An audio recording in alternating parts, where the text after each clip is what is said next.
Hello friends, मेरा नाम गोविंद और आप देख रहे हैं गोविंद टेक यूट्यूब चैनल। तो गाइस आज हम बात करेंगे मनोज देख जो थंबनेल बैकग्राउंड वो कैसे डाउनलोड करते हैं।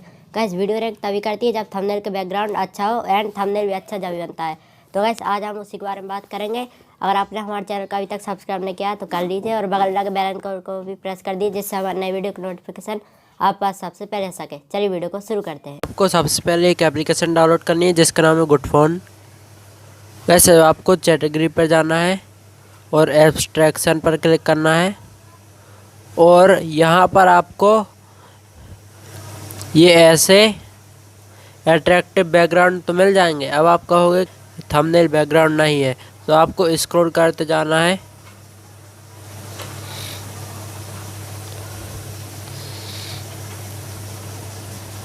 ये देखिए वैसे ही बैकग्राउंड मनोज देव यूज़ करते हैं एंड ये सबसे बेस्ट रहते हैं टेक चैनल के लिए।